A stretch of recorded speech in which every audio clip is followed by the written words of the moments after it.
Do you ever arrive home from an epic vacation and feel like you just didn't get enough? That was certainly the case for me after my 2-week tour in the Alps this summer. So, I contacted my friend and first ever client, Tom, to see if he might be up for a weekend cycle tour.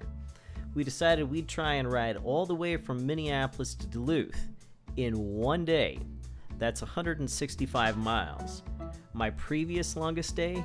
102 miles during my vacation. So this was admittedly ambitious. However, the route is flat, not like the day I went over the Russian Pass, and I would have time to keep me focused and motivated. Tom lives north of me, and I'd be meeting him in North Branch, leaving him with a more modest 130-mile day. Given the short length of time we had, we'd also need to ride the same distance back the next day. Yeah, okay, that's also kind of ambitious. However, most of the route is on converted rail trails, so how hard can it really be? Now, if you're wondering why I'm talking in the video but doing a voiceover, that would be because I discovered after my European cycle tour that the wind noise on my GoPro is really annoying, and that GoPro Max absurdly does not have the option to add an external mic. So I, being the genius that I am, taped over the front mic to reduce wind noise. That did help until I exported the video and discovered that it made it impossible to hear what I'm saying. So, epic fail there. Back to the drawing board. If you've watched my videos in the past, you know I ramble when I talk anyway, so no loss. My plan was to meet Don, another local rider in St. Paul, around 8:30. The most direct route through St. Paul was flooded, so Don was going to take me on local knowledge routes. However, I'm terrible at getting going in the morning, and then to add insult to injury, part of my route was closed for construction. Here I am taking what is quite possibly the most scenic detour. This is when it began to occur to me that maybe I should have left a little bit earlier this morning, and that I might not quite make it to North Branch by 11 to meet Tom. None of the signs said how far the construction extended, so I finally just gave up and walked the bike through. From here, my route is actually quite easy because it's the same route I ride when I go through Minneapolis. This made it much quicker going. Richfield, which is the town directly north of me, has been working a lot the past few years to make an extended network of bike routes, and this is one of them. The pavement could use some improvement, but at least it's a quiet street that's marked for bikes. Minneapolis is called the City of Lakes. Besides the Mississippi and Minnesota rivers, there's a whole network of lakes connected by bike paths and parkways. Lake Nokomis, this lake, is one of them, and sadly, the only one of those lakes we'll pass on this tour.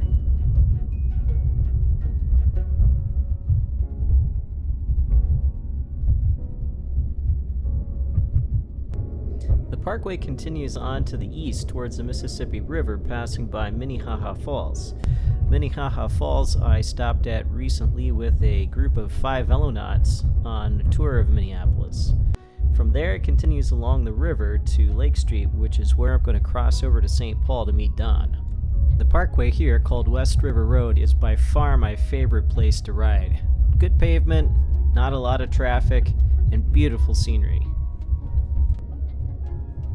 I have never crossed this way into St. Paul, so this next part of the trip is going to be all new for me. Remember how I said this was going to be flat? Yeah, I was wrong. There's a climb up from the river bluffs in St. Paul, and, well, it's not the best pavement. I also made a strategic error of not consulting Don for the specific route to meet him.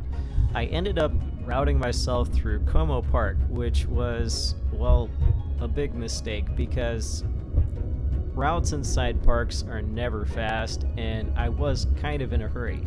However, it was very scenic. The fine residents of St. Paul would like you to note that, like Minneapolis, they too have a wonderful network of lakes and parkways and bike routes. This being Como Lake, which is in, well, Como Park. Probably ripped off from the Italian Como Lake, which is, well, admittedly a bit sexier.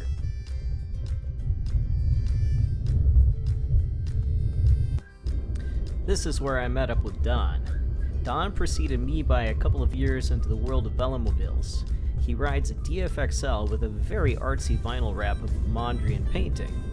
I have to admit I have no idea who Mondrian is, but it looks pretty darn cool.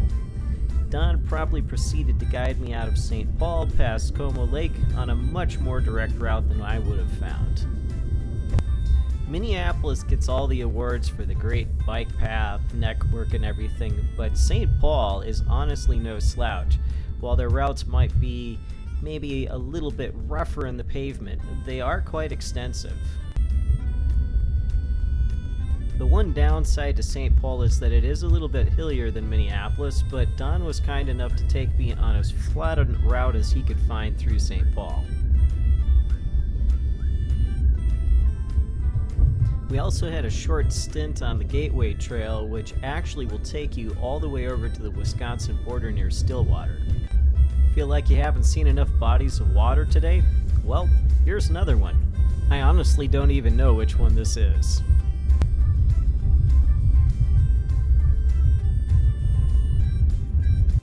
Don and I are now entering the town of White Bear Lake on perhaps not the best choice of road, but it's early on a Saturday morning, so at least the traffic's not too terribly bad. Pulling up to the stop sign here, we got quizzed by a local guy about just how fast we've ever measured our speed. Very entertaining guy.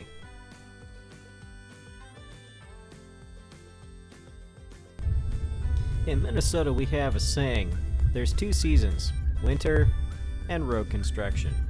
So, here's some more road construction, just in case the earlier wasn't enough for one day.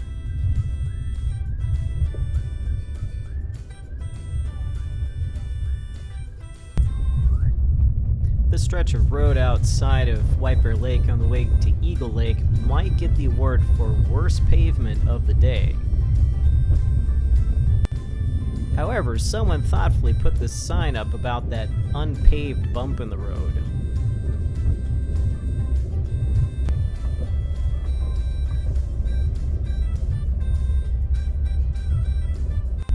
At this point, we picked up the route that I had plotted, which took this lovely scenic road along Eagle Lake that Don, I think, had said he'd never even ridden before.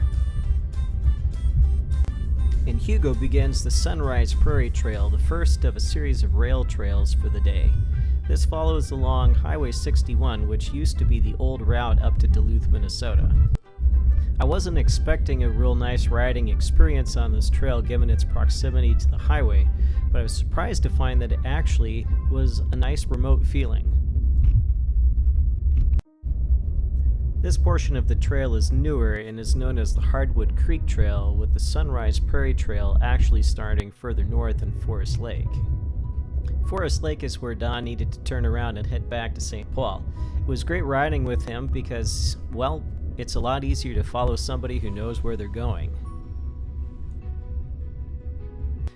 My next mission was to make haste to North Ranch because admittedly I was, well, a good hour behind schedule and we did have quite a few miles yet to go. The route passes through Wyoming and then later through Stacy before arriving in North Branch. Forest Lake is really the upper end of the metro area around Minneapolis. From there, it doesn't take long to get up into wooded areas with farm fields and, well, basically nothing. If you want quiet riding on good pavement, the Sunrise Prairie and Hardwood Creek trails are actually pretty good. For those that don't speak Minnesotan, pretty good is a pretty strong statement of affirmation that something is good. Wondering why this is called the Sunrise Prairie Trail? Well, this video should explain it.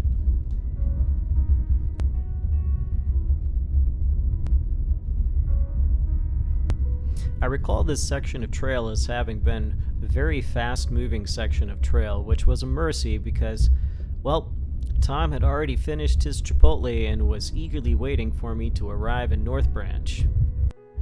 I regret to say I did not actually film the arrival at the park where I met Tom, but he did film me. I just don't happen to have the footage. Now united with Tom comes the 35 miles along the old highway to Duluth with a nice wide shoulder and mind-numbingly boring scenery. This is the part of the tour that makes you go, why did we decide to do this? I regret to say that I wasted quite a lot of video on footage of this portion of the ride. However, I don't want you to have to suffer the same fate through this section that we suffered, so we're going to do a really quick video montage and zoom through the next 35 miles.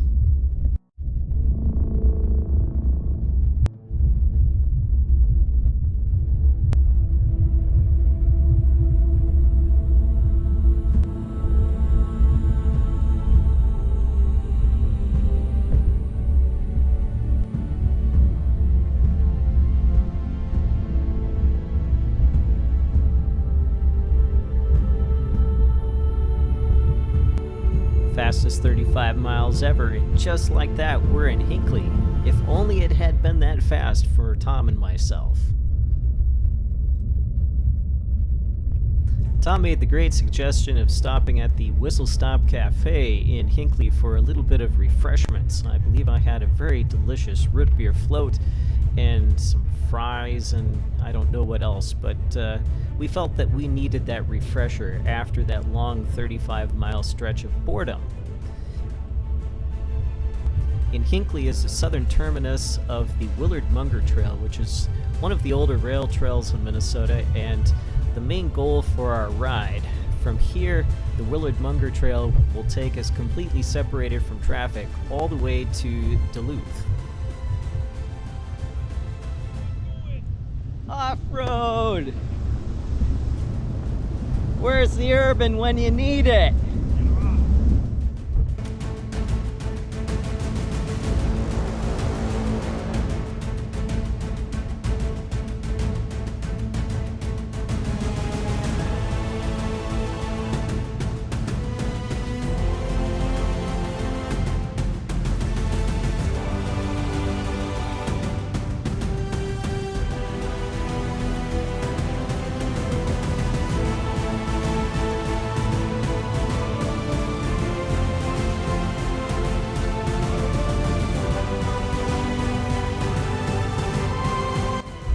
I have actually toured on this trail before.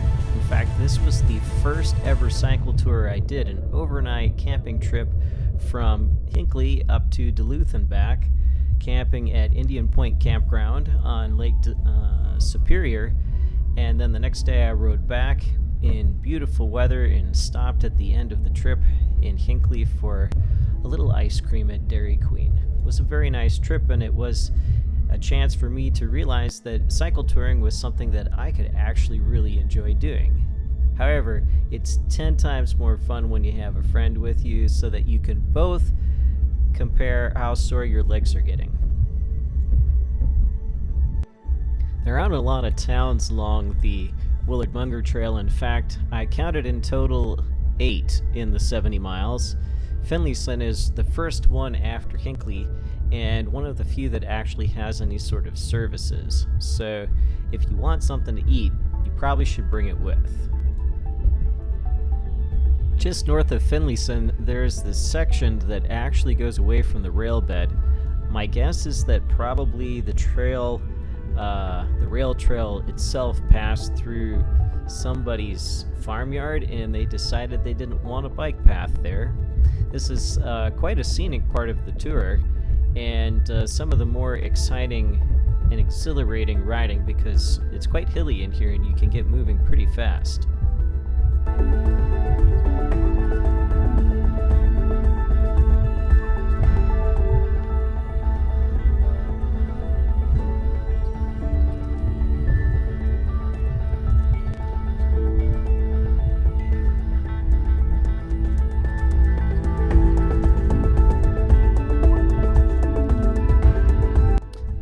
Town of any note is Willow River, which has this very lovely mural near the trail. When I say town of note, I mean that it counts as a town because there's a couple of bars and a couple of porta potties, and that's pretty much it for Willow River. Willow River is about probably the halfway point of the ride, around 85 miles. And at this point, at least my legs were still doing pretty well, and based on how Tom was riding, I would say that his legs were holding up pretty well at this point too. But, well, we've still got quite a bit of riding yet to do. And of course, no tour is complete without a little bit of rain. At least, if it's my tour, it seems to have to rain. Thankfully, it was quite a light rain, but as you can see from my raincoat, it wasn't overly warm despite it being late June.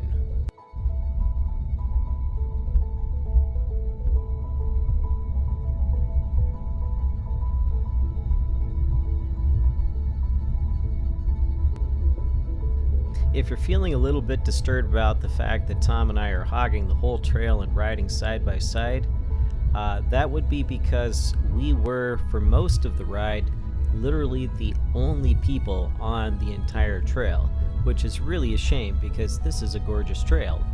However, it is admittedly in the middle of nowhere, so it's not like there's a bunch of local residents waiting to go out for a ride, because, well, there aren't a lot of local residents, unless you count maybe the bears. It's really quite thoroughly pleasant riding through these nice little forested areas on a quiet bike trail far away from traffic. I don't normally do much touring in the US, but if I was going to do it, this would definitely be the place to do it. In fact, Tom enjoyed the ride so much that he went and rode up to Duluth again a few weeks later and stayed at, I think, a Warm Showers host in downtown Duluth. As the shadows started getting longer, it occurred to both of us that we probably should have started out earlier in the day, or maybe I should correct that and say I should have started out earlier in the day, because we were starting to run a little bit short on time, and frankly neither of us was motivated to pedal all that hard because, well, 170 miles is a heck of a long ways to ride when your previous ride max was 102 miles. Naturally, both of us have nice bright headlights, so it's not like we can't ride after dark, but considering that sundown was around 9 or 9:30 p.m. and we both had a long day, we did kind of want to get to our campsite and eat supper and go to bed. Honestly, if I hadn't had Tom with me to kind of help me keep motivated and going, I may have just gotten as far as Carlton and bailed to a hotel or something, because I was starting to get pretty tired. But there's something amazing about cycling that, I don't know, you just always can keep your foot going one more revolution somehow. The good news is, just outside of Carlton, you cross the St. Louis River, and this is the beginning of Jay Cook State Park and the most beautiful part of the entire ride.